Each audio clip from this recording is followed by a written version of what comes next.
Bismillahirrahmanirrahim. Alhamdulillahirabbil alamin. Wa afdhalus salati wa atammu taslimi ala sayyidina Muhammadin wa ala alihi wa sahbihi ajma'in. Rabbi shrah li sadri wa yassir li amri wa hlul 'uqdatam min lisani yafqahu qawli. Subhanaka la 'ilma lana illa ma 'allamtana innaka antal 'alimul hakim. Allahumma akhrijna min zulumatil wahmi wa akrimna bi nuril fahmi waftah 'alaina bi ma'rifatil ilmi wa sahhil akhlaqana bil ilmi waj'alna mimman yastami'una al-qawla fayattabi'una ahsana. Allahumma ati nufusana taqwaha wa zakkiha anta khairu man zakkaha anta waliyuha wa maulaha. Allahumma arina al-haqqa wa haqqa warzuqna ittiba'ah wa arina al-batila batilan warzuqna ijtinabah. Allahumma anfa'na bima 'allamtana wa 'allimna ma yanfa'una wa zidna ilman wa huda. Amma ba'd. Qala asy-syaikh al-mu'allif al-imam hujjatul islam Abu Hamid Muhammad bin Muhammad Al-Ghazali Al-Qusi rahimahullah ta'ala wa nafa'ana bihi wa bi'ulumihi fid dharain amin. Fa in qulta hadha al-qadru min ilmi at-tauhid hal yahsulu bi nazar al-insani min ghairi mu'allim.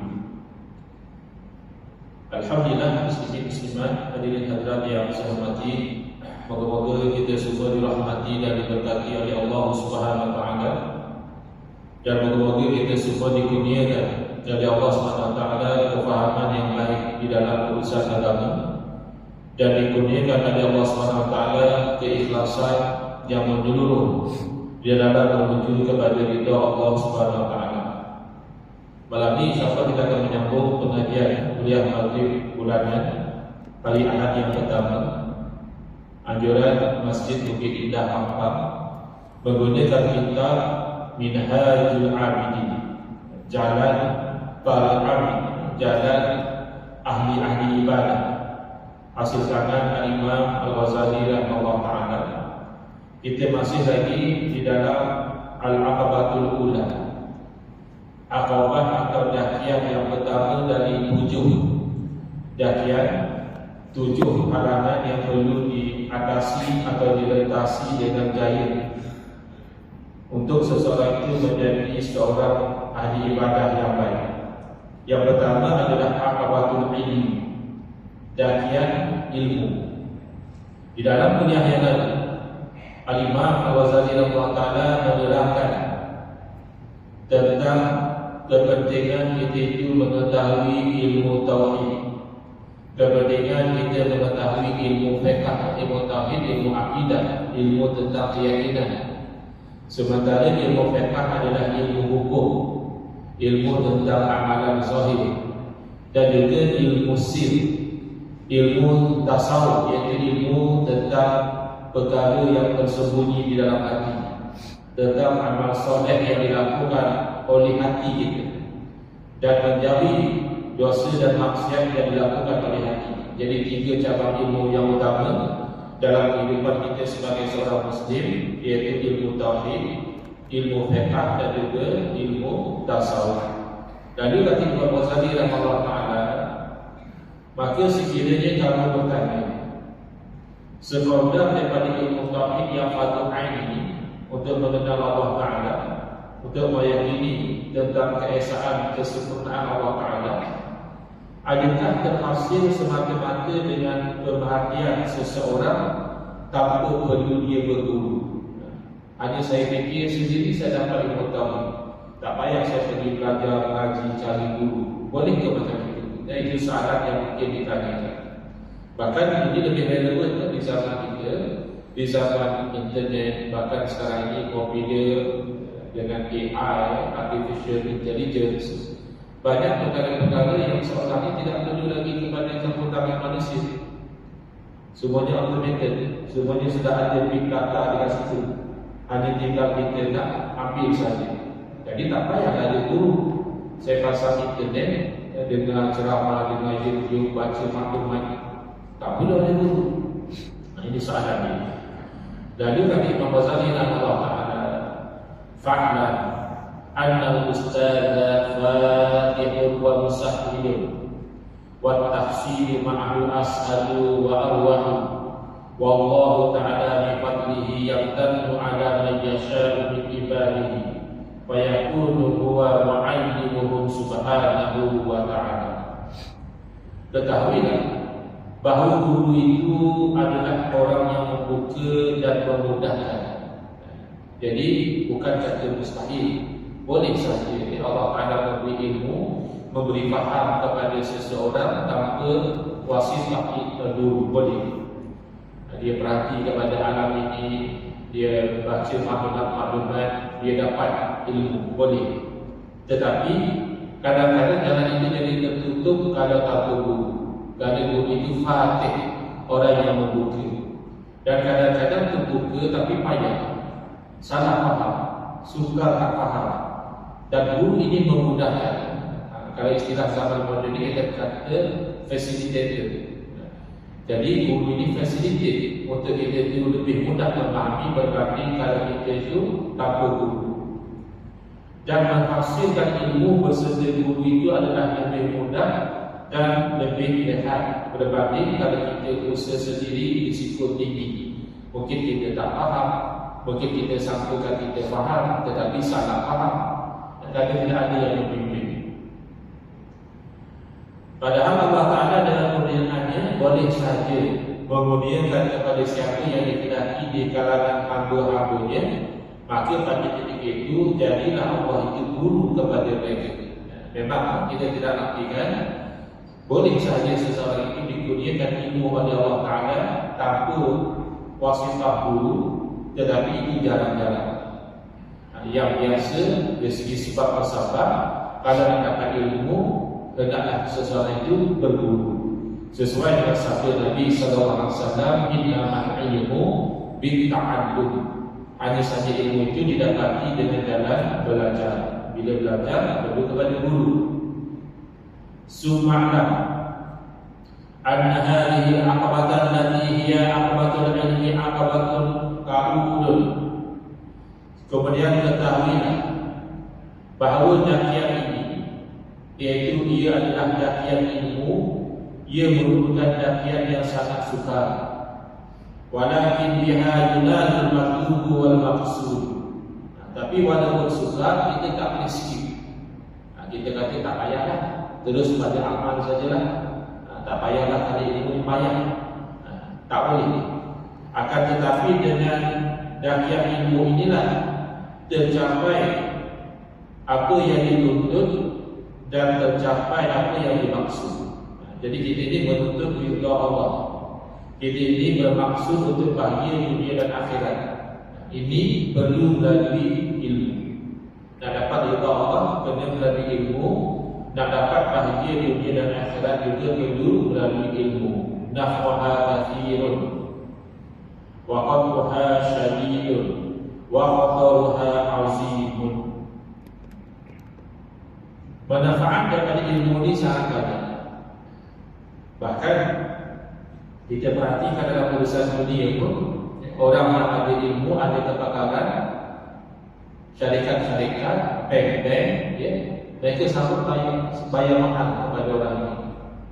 Kadang-kadang yang menjadi board of directors, yang menjadi CEO, dari segi fizikal dia lemah saja. Bahkan mungkin sebahagian daripada mereka sudah berkursi roda, tapi oleh kerana ilmu dan pengalaman itu dinilai berharga, syarikat ini masih sanggup bayar puluhan ribu kepada orang ini untuk berada dalam board, berada sebagai CEO ataupun sekurang-kurangnya sebagai penasihat. Mereka sanggup bayar. Ini urusan dunia, belum lagi urusan akhirat. Manfaat daripada dakwah ilmu ini banyak, tetapi nak merekasinya sungguh payah. Cabaran itu dahsyat. Dan bahayanya juga besar. Tidak sedikit orang yang beramal tanpa ilmu jadi sesat. Tidak sedikit orang yang salah jadi ilmu, mengambil ilmu jadi sesat. Orang yang ambil ilmu dengan niat yang tidak betul, ilmu sudah betul, tapi tujuan dengan ilmu itu bukan kerana Allah. Mungkin kerana kemasyhuran, mungkin kerana makan, mungkin kerana haluan, pun jadi bahaya. Jadi bahaya ilmu ini besar. Kaman adana anha fadalla. Betapa ramai daripada kalangan manusia yang berpaling daripada ilmu, tak mahu dia menuntut ilmu, maka jadi sesat. Wa kaman salakaha fasada. Dan betapa ramai pula yang menjalani jalan ilmu tetapi tergelincir. Tujuan asalnya belajar itu tak dapat ridha Allah, akhirnya tergelincir pergi kepada memenuhi hawa nafsu, pergi kepada nak mendapat habuan dunia, pergi kepada menyuruh manusia kepada diri sendiri. Wa kam min tarihin fiha mutahayyin. Dan betapa ramai daripada orang yang dalam jalan ilmu itu dalam keadaan bingung dan keheranan, tak tahu apa yang dia nak lakukan, confused. Wa kam min hasirin munqati'in. Dan betapa ramai daripada orang yang rugi terputus sekadar, tak habis usaha dia ilmu itu tak kesampaian. Wa kam min sadiqin qata'aha fi muddatin yasiratin wa akharu mutaraddidun fiha 70 sanatan. Ini rezeki dalam bentuk ilmu tak sama. Dengan satu orang dengan satu orang yang lain tak sama. Kata Imam Ghazali rahimahullah ta'ala, betapa ramai daripada orang yang menjalani jalan ilmu ini, dia berjaya melintasi ini dalam tempoh yang singkat. Ada orang Allah pun ni ada fikir, tak berapa tahun dia mencukupkan diri dalam bidang ilmu, jadi alim, jadi faqih dia. Tapi begitu juga ada sebahagian yang lain hanya mutaraddi, berbolak-balik dalam bidang ilmu ini sampai 70 tahun pun masih disusul saja. Masih adalah sikit-sikit ilmu tapi tak mantap sangat. Jadi rezeki masing-masing. Tapi usaha tidak ada. Wal amru kulluhu bi yadillahi azza wa jalla. Dan ketentuan itu semua sekali hakikatnya di tangan Allah Subhanahu wa taala. Kita hanya usaha saja. Kita hanya menjalankan kewajiban kalau berilmi fardhu ala kulli muslimin fi riwayat wa muslimah. Menuntut ilmu itu merupakan kefarduan atas setiap orang Islam, lelaki dan juga perempuan. Maka kita jalankan. Soal dapat tak dapat sama juga macam orang lain itu. Jadi bukan kita usaha buat marketing, buat strategi, buat post-mortem, akhirnya untung rugi Allah yang tentukan. Ada orang untung besar dalam tempoh yang singkat. Ada orang bertahun-tahun berniaga, sekejap rugi, sekejap untung, sekejap bankrupt, sekejap bangkit balik. Rezeki masing-masing. Amma nafuhu fa'ala ma dzakarna min syiddatil hajati al-'abdi ilaihi. Adapun manfaat ilmu itu terpilih di atas apa yang kami telah sebutkan, betapa berhajatnya hamba kepada ilmu. Wa bina'i amri ibadati kullihi alaihi. Bahkan urusan ibadah, sembahyangkah, puasakah, hajikah, di dekat musim haji, orang sudah khusus haji, orang sudah berlatih macam mana nak tawaf dan sebagainya, itu semuanya terbina di atas ilmu. Bahkan tak mustahil dapat nak pergi haji, spend belanja yang begitu besar, cek-cek lagi atas baca ilmu, tak sah haji ini. Kerana tak buat hukum sebagaimana yang sepatutnya. Ini contoh. Jadi ibadat semuanya terbina atas ilmu. La siyama ilmu tauhid wa ilmu sir.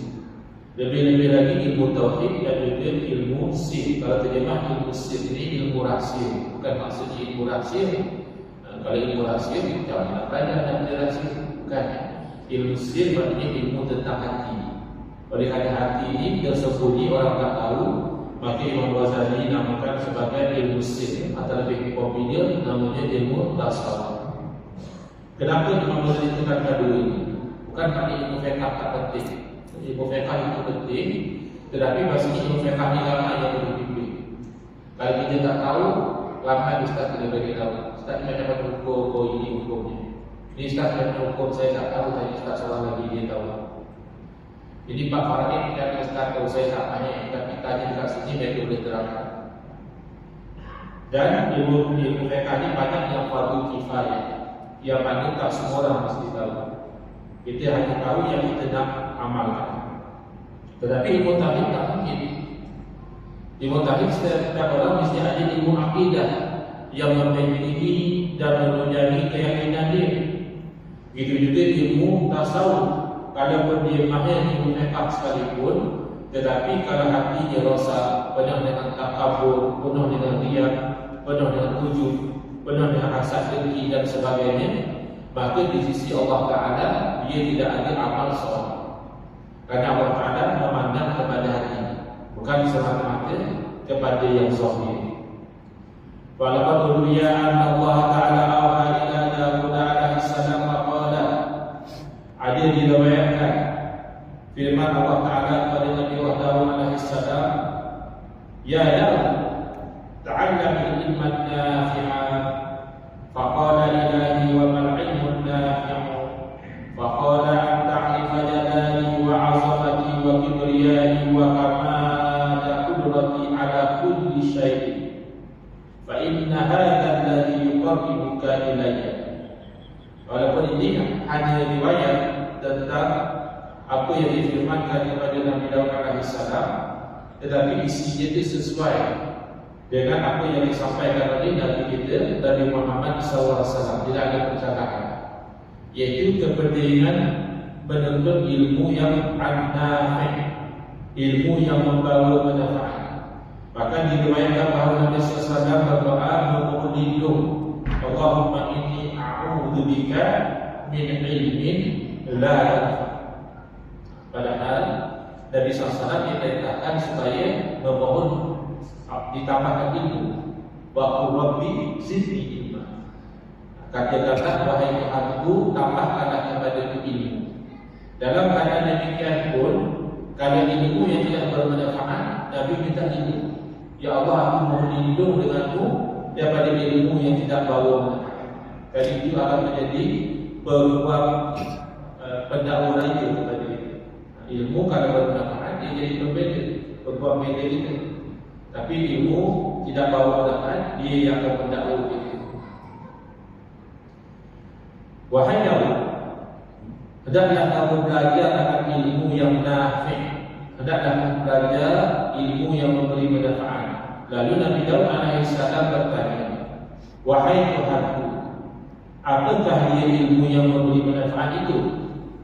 Lalu dijawab oleh Allah Subhanahu wa taala, yaitu bahawa kamu ada makrifat, kamu tahu tentang keagunganku, kamu tahu arif tentang kebesaranku, kamu arif tentang kebanggaanku dan juga kesempurnaan kuasaku atas setiap sesuatu.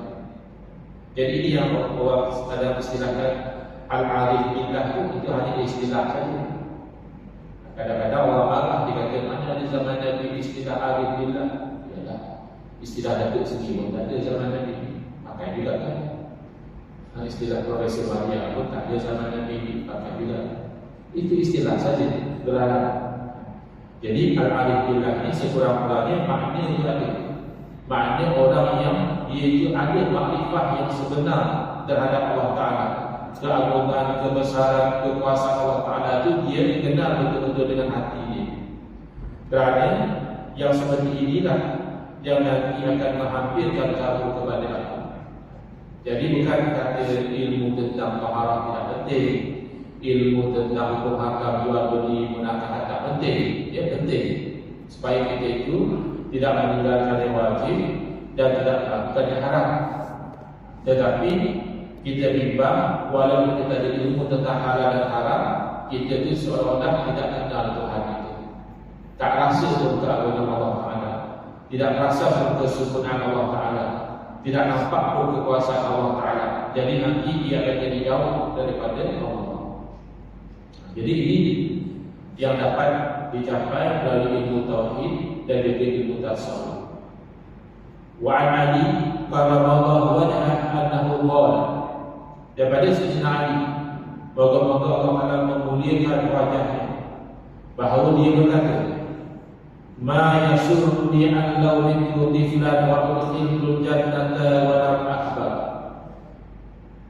wa fa'ali rabbi fa inna a'lama an-nas billahi ashadduhum khashyatan wa aktsaruhum ibadatan wa ahsanuhum billahi subhanahu wa ta'ala nasihatan. Kadang-kadang orang terfikir macam ini, dia dapat tahu bahawa orang yang meninggal sebelum mati, dia tidak akan lagi, dia sudah mati, orangnya akan masuk surga, sebab dia belum ada dosa. Jadi seseorang yang dia fikir, elok juga kalau aku mati awal, elok juga kalau aku mati masa aku kanak-kanak, jadi tak ada lagi masalah nak masuk neraka dan sebagainya, sebab belum ada dosa. Tapi komen daripada Sayyidina Ali radhiyallahu anhu, tidaklah mengembirakan aku sekiranya aku meninggal dunia dalam keadaan aku masih kanak-kanak, lalu aku dimasukkan ke dalam syurga. Itu tidak mengembirakan aku. Dan aku tidak sempat dewasa, lalu aku dapat kenal Tuhan aku. Jadi dia rasa tak bahagia dalam mati awal itu, kerana dia bersempat mendapat ma'rifatullah yang sebenar, sebagaimana yang dapat didapati oleh orang yang telah dewasa, yang telah faham. Itu adalah satu kenikmatan yang besar. Sesungguhnya orang yang paling alim tentang Allah Ta'ala, kata alim inilah siapa dia?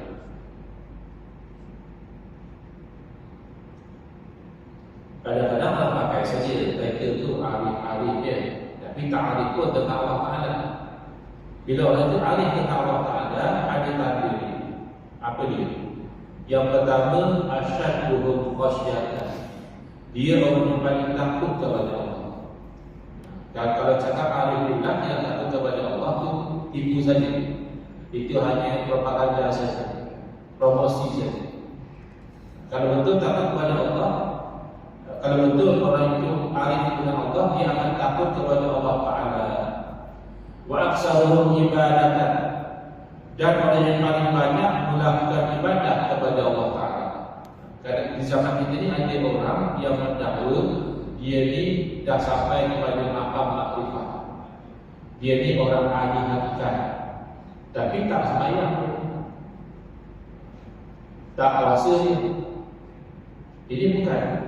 Ini adalah orang yang berdusta, atau dipanggil istilahnya dajjalun, orang-orang yang ada sikap seperti dajjal, menipu daya. Orang kalau dia kenal Allah, dia lagi rajin ibadah.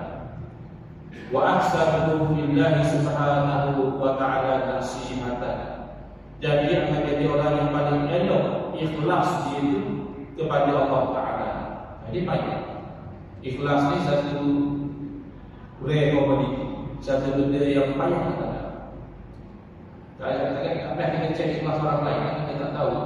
Kita cek ikhlas kita pun, berapa banyak amal kita, berapa banyak untuk kita yang benar-benar ikhlas kepada Allah. Jadi ini tiga ciri yang sepatutnya ada kepada arif billah. Orang yang kenal Allah Ta'ala, dia sangat takut kepada Allah, dia banyak beribadah kepada Allah, dan dia benar-benar bersahih keikhlasannya itu kerana Allah Subhanahu Wa Taala.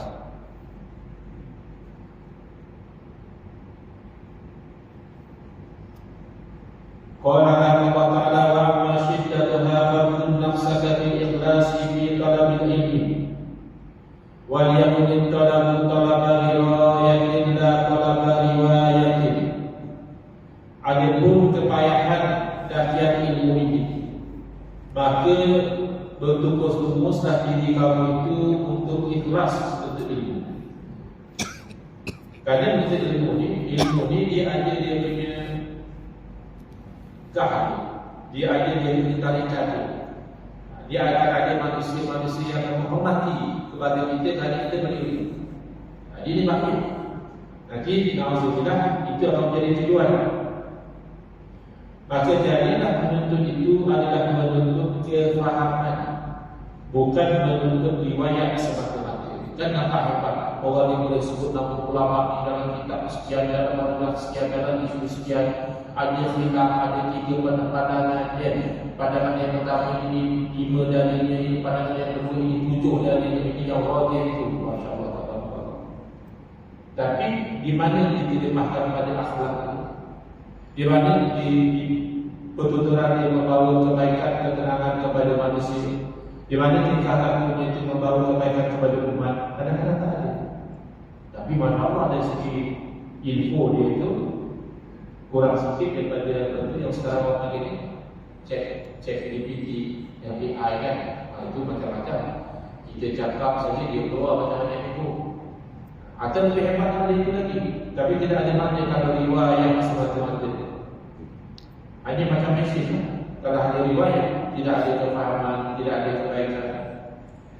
Wa'lam anna al-khatara 'azim. Ketahuilah bahawa bahaya itu besar sekali. Faman talaba al-ilma liyasima bihi wujuhan nasi ilaihi wa yujalisa bihi umara'an wa yubahiya bihi muzara'an wa yatasayyada bihi al-khutaba fa tijaratu ba'iratu wa sohbatuhu khosiratu. Jadi kita kena tanam dalam diri kita masing-masing. Barang siapa yang menuntut ilmu, tujuannya supaya memalingkan wajah-wajah manusia berpandang kepada dia. Maknanya supaya manusia sanggup kepada dia, supaya manusia itu menyanjungi dia. Jadi dia menuntut ilmu itu tujuannya. Dan supaya dia dapat duduk dalam majlis-majlis pemimpin. Ada-ada dia sahibul fadilah, ada-ada dia sahibul sama'ah. Maka dia dijemput hadir dalam majlis-majlis menteri, dalam majlis-majlis orang besar. Itu tujuannya. Kalau kita itu tak ada ilmu, misalnya kalau zaman sekarang ini tak ada PhD misalnya, orang pun nak jaga. Tapi kan kita ni profesor. Jadi dapat kita itu duduk dalam majlis-majlis yang dihadiri oleh para pemimpin. Dan untuk dia itu bermegah-megah dengan orang yang seumpama dengan dia. Maksudnya sesama orang adil, dia boleh sembang. Kerana dia ada ilmu. Orang bercakap isu ni, dia boleh menyambut. Orang timbul persoalan macam ni, dia boleh komen. Dia boleh bagi pandangan. Itu tujuannya.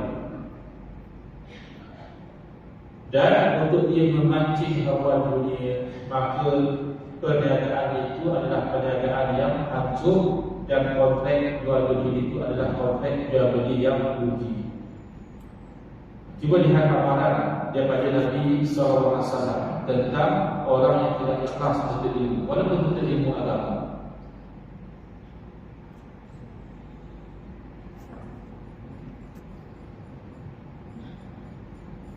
Qala Rasulullah sallallahu alaihi wasallam, man talaba al-ilma liyufakhira bihi al-ulama aw liyubaya bihi as-sufaha aw liyasrifa bihi wujuhan nas ilaihi adkhalahu Allahu nar. Ini satu amaran keras. Barang siapa yang menuntut ilmu pertama nak berbangga-bangga dengan ulama. Bukan hang seorang boleh sembang, aku boleh juga, aku hebat lagi. Hang sebut satu kitab, aku sebut 3 kitab. Hang hanya baca satu buku, aku baca 5 buku.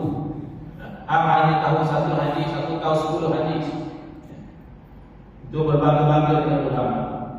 Atau untuk berdebat dengan orang-orang jahil. Hang yang tak tahu apa ni, aku hafalkan. Jadi orang jahil tak tahu. Memang kita patut menyampaikan ilmu kepada orang jahil, kan? Ini dia tidak berdebat dengan orang-orang jahil, orang-orang bodoh. Dan supaya memalingkan wajah-wajah manusia berpandang menyanjung kepada dia, nescaya Allah masukkan dia ke dalam neraka. Waliyasbillah. Habis baca ilmu kan bukan apa? Kadang dapat ridha Allah. Dan itu wasilah, itu jalan kita dapat ridha Allah. Ridha manusia kita akan dapat.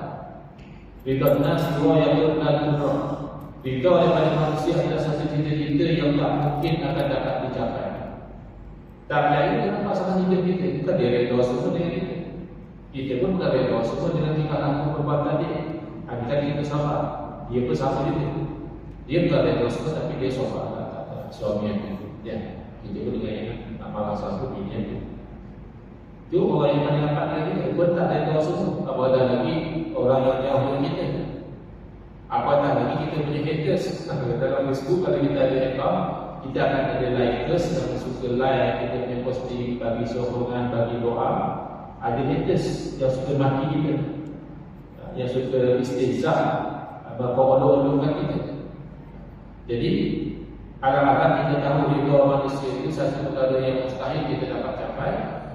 Kenapa kita tidak fokus kepada ridha yang kita boleh capai, iaitu ridha Allah Subhanahu Wa Taala. Itu sebabnya tujuan untuk ilmu.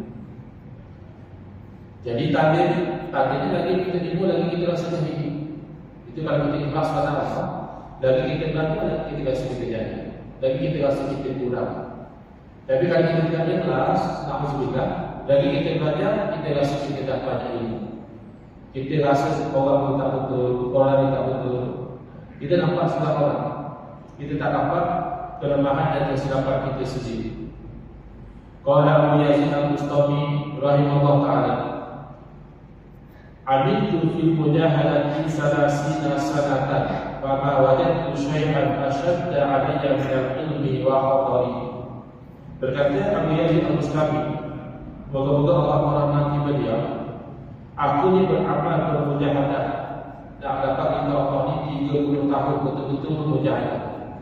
Dan aku tidak dapati satu pun yang lebih payah, yang lebih sukar berbanding dengan ilmu dan juga bahaya dalam menuntut ilmu. Wa iyyaka an yuzayyina laka asy-syaitanu fa yaqulu laka idza kana qad warada hadha al-khatar al-'azim fi al-'ilmi fatarkuhu wa la tazunna dzalika. Jadi bila kita bahaya menuntut ilmu, boleh jadi riya, boleh jadi nakkan hawa dunia, boleh jadi itu ini masuk neraka. Jaga-jaga tadi Imam Ghazali.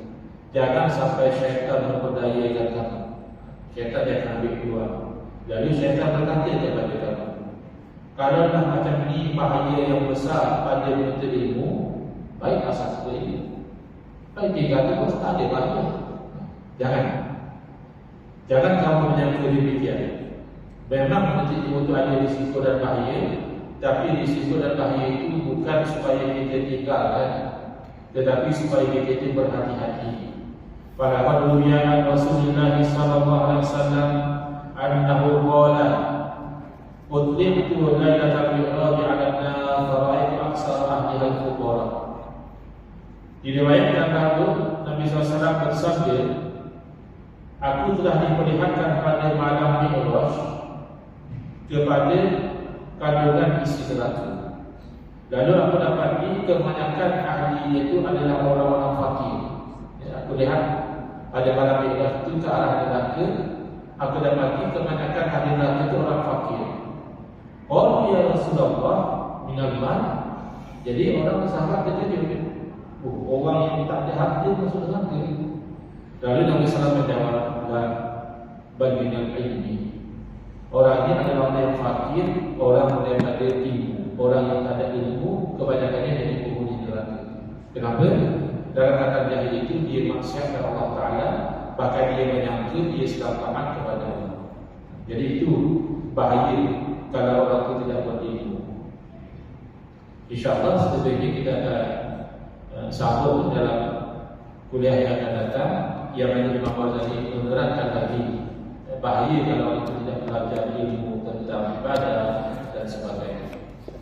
Bismillahirrahmanirrahim. Alhamdulillahirabbil alamin wassalamu ala asyrofil anbiya'i wal mursalin wa ala alihi wa sahbihi ajma'in. Allahumma ashrah sudurana wa asih akhlaqana wa asih dhurrana wa nawwir qulubana bi nuri hidayatika kama nataqadda bi nuri syamsika abadan bi rahmatika ya arhamar rahimin. Walhamdulillahirabbil alamin. Amin ya rabbal alamin.